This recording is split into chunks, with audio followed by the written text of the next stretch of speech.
a month, it could be 5 times a day, depending on your job, things like that. And the most important thing to remember about conflict is if it's done well, if 2 people or 5 people or 10 people do conflict well, then typically you walk away feeling a little bit more connected and understood to each other. Versus conflict that's not done well, where you walk away angry, alone, ticked off, wanting a sense of justice as opposed to a sense of closure. So that's the most important thing, in my opinion, when it comes to conflict, is that at the end of the day, if you did it well, whether it's who you're living with or who you work with, if you do conflict well, that the end result is that you are more connected, and you have a better understanding, and really a deeper relationship with someone. So, and sometimes healthy conflict doesn't mean that both people walk away agreeing on everything. Sometimes healthy conflict means that both people walk away understanding each other better. So there's not always a compromise. There's a lot of different things, a lot of different models to look at conflict. I chose these because they're simple, and for me, simple works. I like to stay clear and try not to stay too psychobabbly. So if I get psychobabbly, let me know. It means I'm just trying to fill air.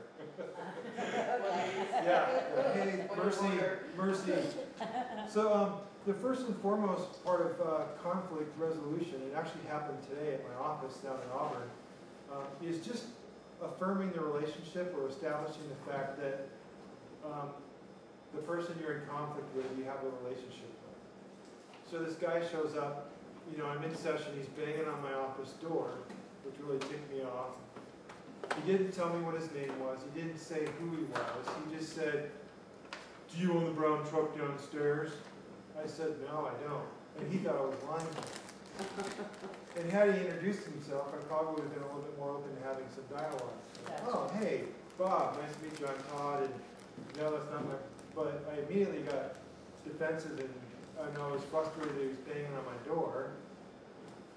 I wanted to end the conversation quickly. I said, "No." And he said, "Well, whose brown truck is that?" I said, "Well, it could be my business partner." "Well, he parked really close, blah, blah, blah." I said, "I'll take care of it. Have a nice day." Still don't know the guy's name. So even in that situation, he's a fellow renter in my building that I rent from. He could have introduced himself. He didn't. He could have established the fact that, "Hey, I'm Bob," etc. It would have made the conversation so much different. So when you have conflict, especially with people that you live with, it's important to let them know where you're at in the relationship. "Hey, I really value your time, I value your relationship, I enjoy living with you," or "I don't enjoy living with you," whatever it is, but it's important to say, "Hey, this is our relationship. So, hey, Tom, we're colleagues, I really enjoy working with you, and the fact that you parked really close to my car kind of frosted me, and would you mind being more aware of that in the future?" But establishing a relationship, "Hey, we're colleagues," is really, really significant, because that's a connection you both share. So, any ideas around that? Have you ever had that experience where someone didn't even ask you your name, or just jumped right in your grill? Expect.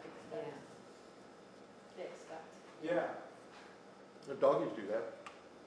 Doggies, they kind of start barking at you and stuff. I'm not old, but they don't ask you your name, or, "Hey, you're the master. I'm the pet. You're the feeder. I'm the eater." They just bark. they're kind of drafted. Yeah. Like if something bothers them, man, you're gonna hear about it. Right. Hold back. So affirming the relationship is just basically saying, "Hey, this is the situation. This is how we're in a relationship," and acknowledging that you guys have history together, or sometimes it's, "Hey, I don't know you really well. It's only been a week, and I've only been around for a week, and I really don't know this situation well." And even that can relieve some of the tension, giving people the, "Hey, I'm the new guy." And I said that a lot around. So. Or if you're at an event and someone's never been serving before and they're serving you, "Hey, I'm a new server, training." Sure. Any thoughts about affirming? How would you go about just establishing the kind of relationship you have? Well, I just wonder how you do that right away at the beginning of a possible conflict. I don't know. I'm putting it like roommates in a house and someone's drinking someone else's milk. And that's Right. not cool when you do it all the time. It costs money. It's a great, I'm just using an It's a example. great example. And so to affirm that relationship, I guess, someone would say, hi, hey, look, I know we're roommates and everything, but you need to quit drinking my milk. Right. So is that affirming the relationship?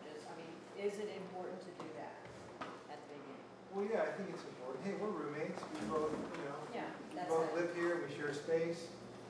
And then the second thing is seeking to understand. Because if you jump right into, hey, I'm your roommate and don't be drinking my milk, I mean, Yeah, that should go pretty. That's a pretty easy conversation to have. It's not a crisis. It's more of a conversation. yeah.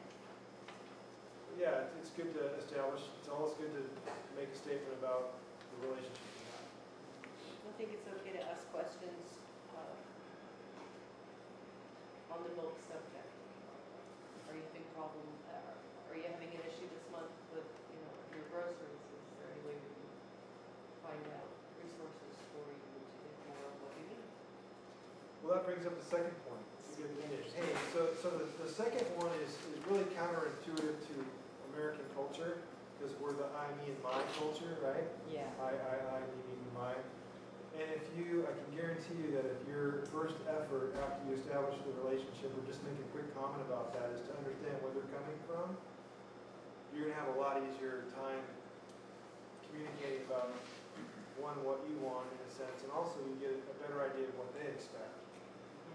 Hey, tell me what's going on. I noticed that my milk jug is half empty, and can you tell me about what's going on? Yeah, water. I'm sure that happens. That's, Yeah. Showing your appreciation for the other individual, Yeah, hey, I mean, we're all having, spending time. yeah. Can you tell me a little bit about the milk, or, Wendy? I didn't mean to interrupt you, but anytime. I do live with 5 other people, and there was some bread, but we go to the food banks and we get a lot of bread and house bread, and there's 2 fridges, freezers, so we usually have established places. But this just happened the other day, and it was me. I was like, hey, Donna, do we have any bread? And she's like, yeah, I think there should be some for the food bank. Isn't that food bank bread? We're like, yeah, and it was in her freezer. It wasn't in me or Roy's. And Roy came in, and he was like, hey, Wendy, do you know who opened my bread? I said, hey, Roy, you know what? I apologize. I did. I thought it was house bread, and I'm really sorry. I'll get some and get you back. He's like, no, it's okay. And I said, well, it wasn't in our freezer, which, it's Donna's, and we usually put the house bread there, but he was like, hey, Wendy, and I was like, I'm Right. sorry, I did it, I apologize. It was a kids usually write our names on but it just wasn't there, so I came to him really, he came to me very respectfully, and I came to him really respectfully, and we worked it out. Yeah. And there was no problem with that, we just laughed about it, so that's how, like what you said, and what Christine said, that's what we do, and it's really, we have a lot of respect, because we have boundaries, and we respect those boundaries, and we have good communication, because if you don't, there's going to be resentments and a lot of different attitudes that come together, so we try to keep with each other every day, and just that communication, that respect, to be able, that's why we have a really good house right now. yeah. And, I mean, what you're saying is, hey, each time I have a conflict, I don't have to reestablish the relationship. Right. Yeah, Hey, I know we're roommates. Yeah, Five situations later, hey, I know we're roommates, and, Yeah. right. so you guys have a familiarity with each other, and typically with things that aren't, crisis or really serious, you're not going to have that conversation. But when it is serious, and it's more than just bread or milk, Yes, maybe it's a safety issue, or, yes. maybe you're feeling hurt by somebody, it is Yeah. important to say, hey, we're roommates, we've been roommates for a while, I need to chat with you about something. Right, But right. first, can you tell me what's going on with the milk? Tell me your story. So the first and the most important thing is to seek to understand. And really that's when you ask questions and you just listen. And the most important thing about understanding someone is that you don't make judgments. You don't try and lead them to the answer that you're looking for or that you're thinking about. The milk example. Wow, you must be really thirsty for milk this month. I mean, that's sort of a leading question. Yeah. It might make Yes. sense, it might be true, but it's not really I might give them a way out for a moment. you're not trying to understand their situation. So understanding really involves not trying to put your own spin on things. It means, hey, you know what, Tom, tell me about your parking situation. And I just be quiet. Right? And say, oh, Seth was driving. That's my standard. So the first is really seek to understand where the other person's coming from. And understanding, you can write down on your notes. You know, you want to understand kind of what they're feeling. That's the first thing is, hey, how you feeling about this? You know, and sometimes feelings, data, judgment. It's like understanding the data, the information around it. Data is data. This is a cup of coffee. It's pretty clear. I mean, someone might say something different, but No, it's a nice coffee. you're right. It's a nice coffee. So I like confrontation. this is a pen. this is a pen. You know, so that's data. I was 15 minutes late as opposed to I'm always late. Always late to judgment. Right? So Overgeneralization too. right. So feelings, understanding their feelings, understanding the information, you know, what their perception is, and then kind of what they think about it or what their guess is. So feelings, data, guess. I wouldn't write judgment because people get all jacked up about that. Feelings, data. Guess. And then sometimes you ask them, well, hey, what do you want in this situation? What do you doing? And then once you have a really clear understanding of where they're coming from and kind of what their experience has been, you say, hey, I'd like to share with you what's going on for me. Are you willing to listen? If they're not willing to listen, why would you have a conversation with someone? Well, true. Well, you're wasting both of your time, actually. Right. You don't like That's hearing good. it. You Are don't you need to willing say to- it. Are you willing to hear me out or are you willing to listen? And if they say no, you can follow up with, this is my favorite thing. I hear no a lot.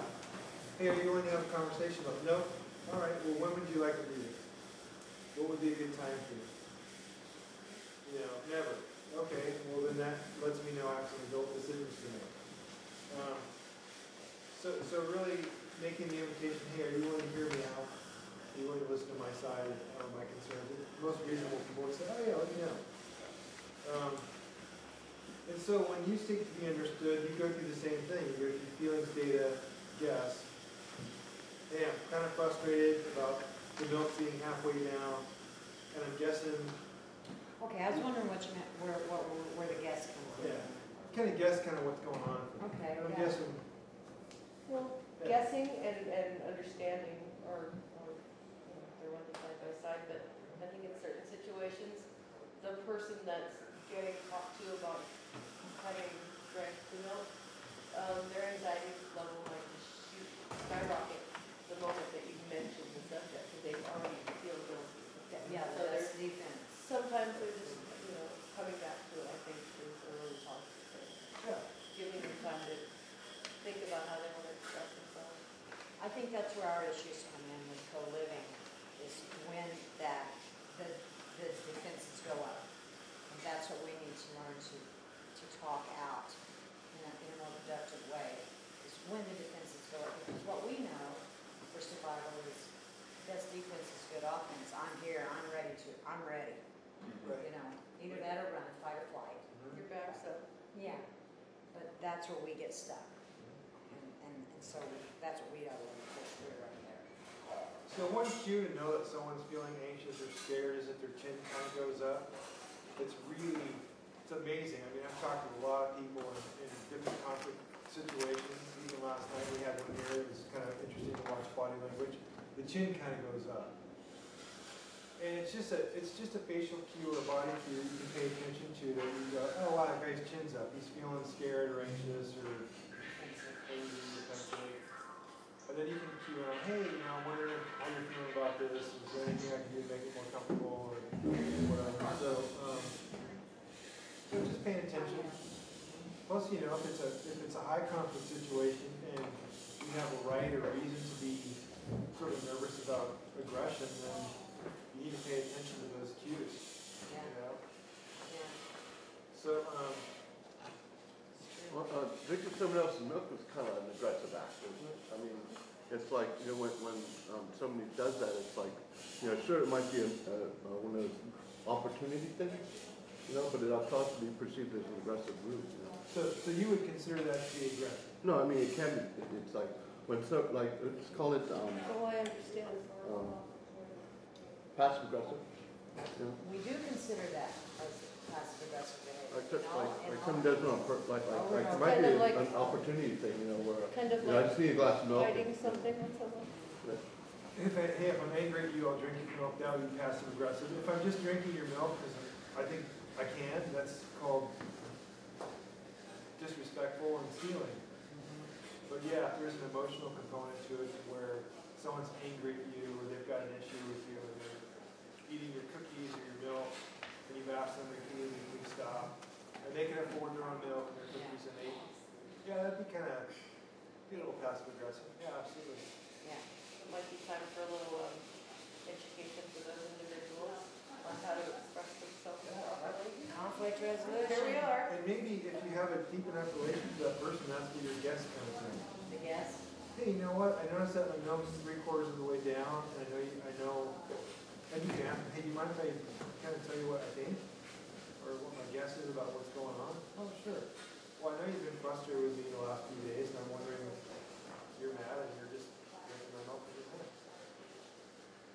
Yeah, Oh, you I could never say, really thought of that. I'm wondering if you're like crossing my boundaries purposely because you're angry with me. You don't really have to say it's the milk. You could really get down to the heart of it if you were calm enough to discuss it with Right. each other. But these little things turn into huge things in our houses. And like I say, this is what we're trying to learn about. Right. Well, there's a lot of times an underlying message to behavior. Yes.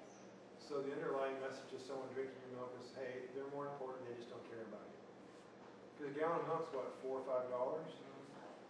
And if someone takes half a gallon of milk, to me that's $2. That's it, it's a lot of money. And I don't want people taking $2 from me. So, I mean, if you look at the underlying message, it makes sense why people get so angry about certain things like that. Because it is, it's your, stability, it's your own money and your feeling from it, So, the second thing, or the fourth thing is, once you both have an understanding, once you both can look at each other and go, hey, I completely understand where you're at, and they understand where you're at, you can say, hey, you know what, I forgot to let anyone know. I can see why you drink it, and I'll be more aware of letting anyone know. I've noticed that in certain situations that it's really important to address the issues in the appropriate environment. We do. We have house meetings, and at the house meetings, we have a period of time for house issues. And so sometimes this is where we really need skills on conflict resolution during these house meetings. Right. Because sometimes I feel like we're not able to take care of the little things through the week. They say if we save them all up for the house meeting, and during that time, we have a whole week to steam on things. And it's a lot of things get turned into huge things like a weekly meetings. That can really worry someone. You can have a tendency to worry. Well, it's hard to hold things in for an entire week. It's hard. So that's why I think once we start learning steps on how to just talk to your individual roommate that you might be having a problem with, get those steps going, learn it, practice it, handle it so that you don't have to bring it to the house meeting. And there's a lot of conflict that's been building up within all week long. So Yeah, if you have 4 or 5 people in the same house, and all 4 of them or 5 of them has waited a whole week to unload. well, yeah, 12 Like meetings diffuse and ago. run, right? yeah, Oh, yeah. It's all well and good analytically, in the field though, like empirically, actually tested. When somebody takes your milk, they'll probably lie about it too. So the usual response that I've run across is that since it's difficult to figure out exactly, definitively, without question of doubt, who took the milk, maybe you should protect your milk better or lock it up. In other words, the onus becomes like on the person who got infringed upon to do stuff to somehow protect their stuff better, rather than have a to nail down the person who actually did the thing. So that's like that's where stuff gets unresolved, stays unresolved. I don't see justice on here anywhere. Whoa. That was the beginning of this talk. That's heavy. I closure, That's a closure. different training. But, I mean, Now tell us if you about want that. justice, that's Justice. different than if you want resolution. Right, to be Close- right or to closure, be happy. closure, closure. The stuff that appears, nobody Closure's, cops, nobody, closure's way nobody different admits than to it. justice. Closure's way different than justice. If you want justice, then you have a legal right to say, hey, someone took a half a gallon of milk, not a felony, not even, maybe not. I mean, justice is, hey, you know what, you took my milk, you owe me, right? You owe me half a gallon of milk, therefore, if you don't give me half a gallon of milk, there's gonna be some sort of consequence. So if you want, this isn't about justice, this is about resolution. And there's a lot of times when people have a need for justice, and there's also, I don't know if there's enough justice for a lot of things out there. Right. It's just when we start to notice antisocial behavior, you know, and there's no closure, or you know, there's no resolution, you know, this is the cause of antisocial behavior. You kind of wonder if it's going to increase, or if it's going to take on a guise that like it's going to grow. Like somebody's going to become like starting with small animals, you know, and then eventually, oh, we should have noticed the signs, you know. That's a whole other conversation. But you know what I mean? It's like Something to be aware of. when you though. end up with sort of an unresolved. Are there some issues know, out on Mill Road that you know unresolved. about? It took me like 3 months before I found out who swiped my ice cream. The person who swiped it decided that it was an honest mistake and that they didn't need to admit to it. So yeah, small things turn into huge things. Yeah. Are nice. Well, so we'll get to that in the Okay. end. Okay. And small and huge is about perspective. That's true. And so a lot of times if you look at the underlying belief that you have, like someone taking a half gallon of milk isn't just a half gallon of milk. Someone's stealing from me and disrespectful. And Yeah. then it comes, well, if I can't trust people with half a gallon of milk, can I trust them with my safeties? Yes. Your brain works so fast. Looking Yes. for open. Right. Yeah. So the next part is just taking ownership for what you can. I mean, you don't have to over-own anything. You're just saying, hey, you know what, I didn't put my name on the milk, and I'll do that from now on, and that's what I can do, and then from there, you don't really have any of it.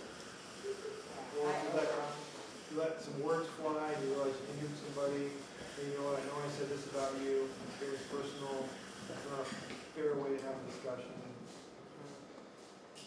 Can you forgive me for doing that? Or the other thing that I like the makeup. You know, when people injure other people and they don't necessarily have a chance to make it up in some way, a lot of times we feel a lot of shame about that, and that shame becomes toxic. It really does, and so, you know, shame's fuel for a lot of things. Addiction, you know, Emotional withdrawal. emotional withdrawal, depression. So, you know, if I accidentally drink a half gallon of someone's milk, I might say, hey, you know what, I totally didn't know the milk. Thought that was my milk, of course I, you know, whatever. Let me get you another gallon. This way I'm taking care of it. Or after the conflict, possibly just bringing one home and Yeah. replacing it. Hey, yeah, here we go. But So, owning your own responsibility Yeah. in conflict is extremely important. can be. It can be, I feel like I have an issue myself with over apologizing or owning up to my own part of it. So I appreciate that part of it. But I do believe it's important that we own up to our part of any conflict that we're in. Takes As soon two to as tango. possible. Yeah. I'm learning to say, before I say anything. Yeah. Or, you know, there's some people that want you to own more than necessary. Yeah. And there's people that are good at owning more than necessary. Alright. Gandhi seemed to do that. Yeah. What? With Gandhi, you know, the Mahatma. I don't remember him He apologizing. took on the sorrows of the world. It's true. He was a martyr for sure. So the next step is once everyone's kind of clear on what their deal is, what their responsibility is, you kind of seek agreement. Like, hey, I appreciate this conversation. Is there anything that you need from me? I love that question. Hey, I know that I've injured you. Is there anything that you need from me? Okay. I know I injured you, is that what you said? Yeah, hey, I know that, you know, or I hurt your feelings. Injured's kind of a strong word. Yeah, hurt your feelings. Yeah. You know, I schedule about 1,800 appointments a year. Yeah, about 1,800 appointments a year. And I'll miss a few. I'll miss like 10 to 15 a year. I give myself permission to not be perfect, to blow people off sometimes or forget or whatever. And so this guy came in, and I totally forgot I had an appointment because I had different calendars. This is about 4 years ago. He was so mad, extremely angry. He came in again, I was surprised. And he's sitting there, his leg was bouncing, and his face was red, his jaw was tight. I said, hey, you know, I noticed that you seem kind of upset. I'm wondering if there's anything we need to talk about. You blew me off last time, blah, blah, blah, and I drove 45 minutes, you know. I said, wow, I can tell that you're really frustrated. You have every right to be. Is there anything that you need from me? This request was 6 months of free therapy. Right? I said, wow, you know, you believe that you would be served by 6 months of free therapy. That let me know how injured he felt.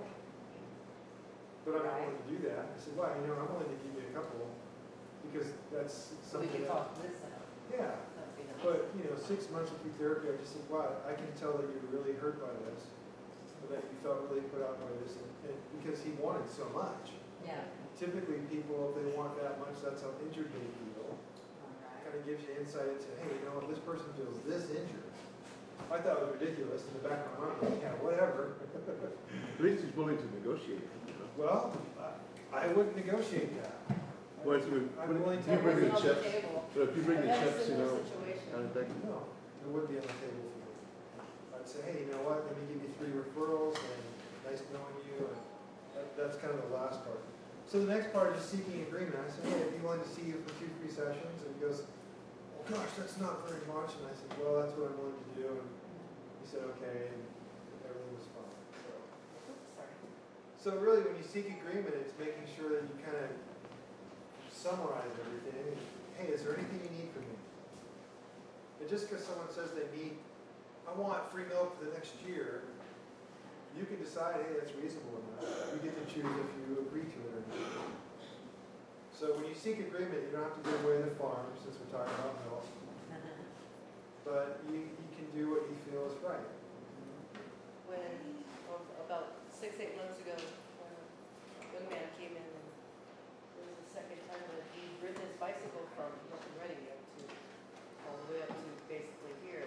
Good ride. And, yeah, in the summer, or in the spring actually, and then the individual he was going to see wasn't there for the second time, and he was so irate that he wanted to break things, and he ripped into that. And I asked him, what can I do to make you stay?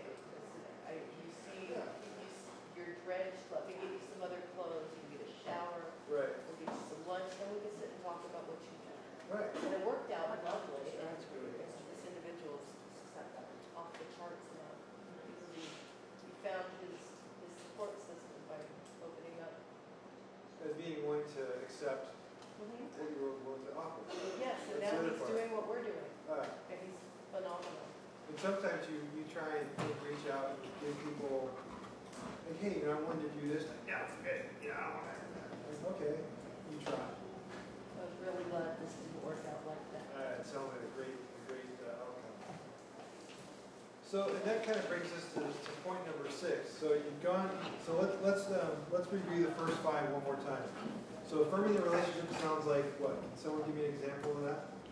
I'd like to, I'm sorry, go. Do it. Come on, let's me and him do All it. right, all right. You can do it. Yeah. Well, I've been thinking about this. It's a nice, like I'm thinking about your original example. Yeah. And then the guy comes up to you and he's all pissed off and says, hey, are we neighbors? So, you know, so where do you live? And, you know, like that kind of connection. Yeah. So then the next level is, so what exactly happened here? Was that your spot? You couldn't get in? Right. It's happened before? Greg's really good at this motivational interviewing type stuff. Well, you know, You are. so, and so, you know, he's going, yeah, you know, that's exactly what happened. And then it's just like, well, on my end, I don't really know who that was. I mean, that's what to be understood. I mean, I didn't know who it was. If I had done it, I guess I wasn't thinking, or, you know, or I didn't know it, that wasn't my spot, or I didn't know about you, or something. Seeking to be understood now? Yeah, you're seeking to be understood, and then to say, if I did that, I apologize. I'm sorry. And now, so next would be seeking agreement, and I'd say, I'll tell you what, in the future, I'm going to park this way, or in the future, maybe you can park in this other spot if you see something's in the way, or whatever or you can just give me a call on the phone if we've done this, if I haven't spaced out. I don't know what all the problems. Yeah. That's called problem solving at that point, right? Yeah, you're trying to seek an agreement between the two of you. Yeah. Hey, why don't you use this spot because your truck's bigger, or use this spot. I mean, there's a mutual effort to solve. Yeah. Now that the steam is out and the pressure's off, you can kind of figure out something to do. Cooperate. Yeah, cooperate. So the interesting thing about understanding people is that, sometimes when someone's really angry, a lot of times all you have to say is, wow, I can tell you're really frustrated. Yeah. Then they relax because they know that they're being understood, they know that you see what's going on. Oh, That's a really good thing.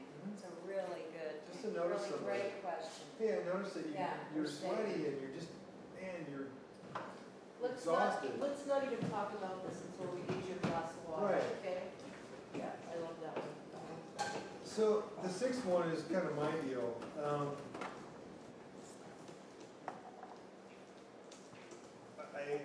I hate being a victim. I like having choices. Choice, to me, being an adult means I get to choose. I love that part of being an adult. I can choose what I want for myself. I can choose how I make money, how I spend money. I can choose who I believe God to be, how I worship God. I can choose a lot of different things in my life. And to me, that's a beautiful thing. That's why I like being over 18. Yeah.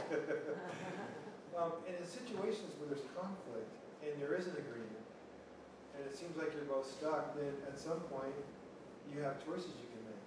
Yes. And that's the only freedom you have is the choices you make. Not trying to convince them or I'm going to make you see things my way.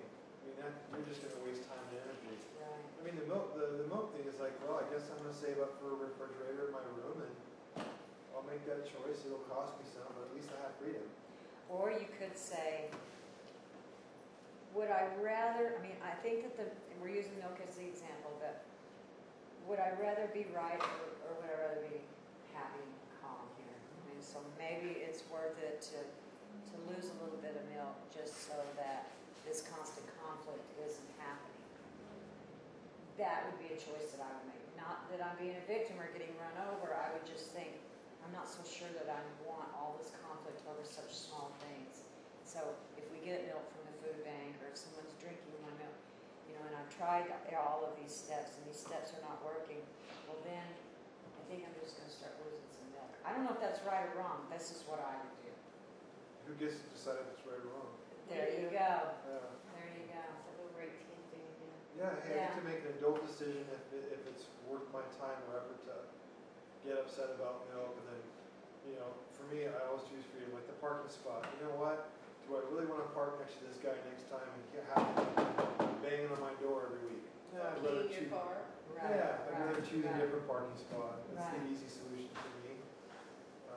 And sometimes it's not always that easy. No. But for some reason, we avoid confrontation, and then Yes.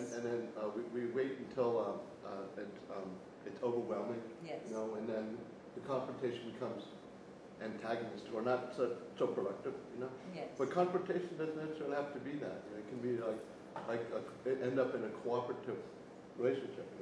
Yes. I didn't know that, so therefore now I'm informed. Yeah, But it not to seems like interrupt you, one but of that's why we're here, because seems one of the- conflict resolution, it gets rid of confrontation once we learn how to do it right, I do believe. We Well, don't confrontation usually comes from not believing that you're free to choose as an Preach. adult. There we go. They're doing something to me, therefore I'm stuck, and I have to try and convince them that they need to change their behavior so I don't have to feel the way I feel. Which, good luck with that. I just don't think confrontation is necessarily a bad thing. I think it's all in how it's handled and respect you use, for the back and forth. It's Confrontation kind of terrifies communication. me. It's like I should have checked myself. There's a safe and respectful way to say F you, right? Yeah, It really is. No, Hey, I don't you know. what? It's like this.